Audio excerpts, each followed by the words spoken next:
जानते हो कपड़ों का सबसे महंगा ब्रांड कौन सा है? इंडियन आर्मी की वर्दी।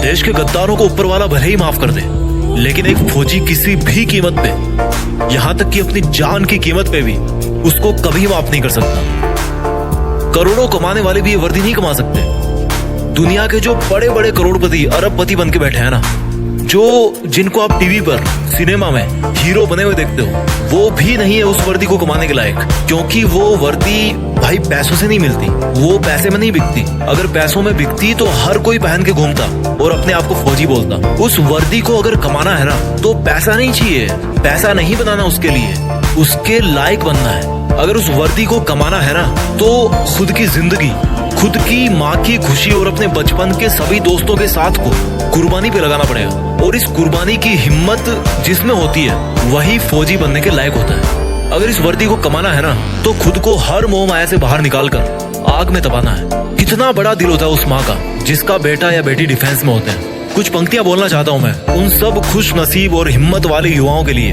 जो अपने आप को उस वर्दी में देखना चाहते हैं कि ये आग जलती है तो जलने दे, ये आग जलती है तो जलने दे माँ, अब मुझे तू फौजी बनने दे।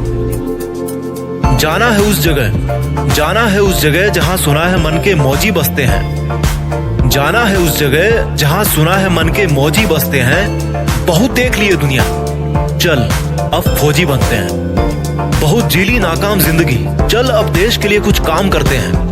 फर्जी के रिश्तों में जिंदगी बर्बाद कर डाली, चल अब जिंदगी देश के नाम करते हैं। अब फौजी बनते हैं। ये सरहदें पुकारती मुझको है, ये आतंक की बदबू ललकारती मुझको है। जब लिपट जाऊं तिरंगे में तो मुझे आबाद कहना, जब लिपट जाऊं तिरंगे में तो मुझे आबाद कहना।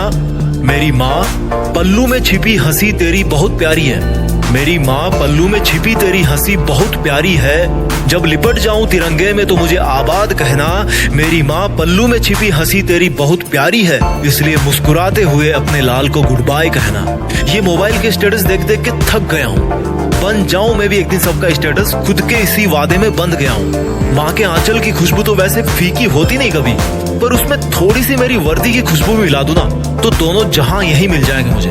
और अगली 2 लाइन उन लोगों के लिए बोलना चाहता हूँ जिनको लगता है कि बॉयफ्रेंड गर्लफ्रेंड के अलावा इस दुनिया में कुछ होता ही नहीं है। तो भाई कान खोल कर सुनो मेरी बात। बेवफाओं की इस दुनिया में हम कभी वफा ढूंढते थे। ये एक फौजी की तरफ से लाइंस आपके लिए कि बेवफाओं की इस दुनिया में हम कभी वफा ढूंढते थे।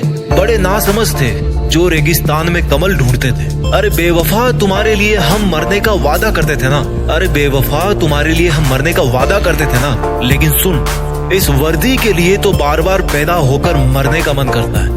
और जो युवा ये बोलते हैं ना कि मेरी तो लाइफ में यार बहुत समस्या है, मैं क्या करूं समझ नहीं आ रहा, तो उनको केवल 2 लाइन में मैं समझा दूंगा कि भाई कि तुम्हारा दुख ना बहुत छोटा है, बहुत छोटा है यार।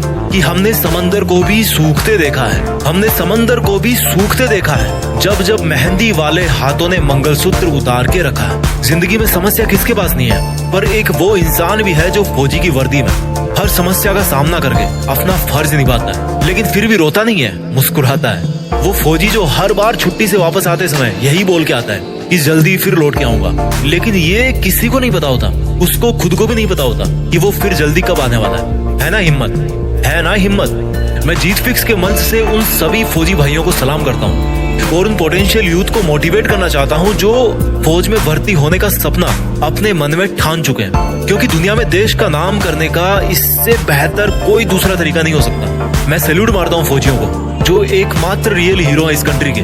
फौजी एक तरह के हीरो नहीं है, वो एकमात्र रियल हीरो है। सैल्यूट, जय हिंद, वंदे मातरम।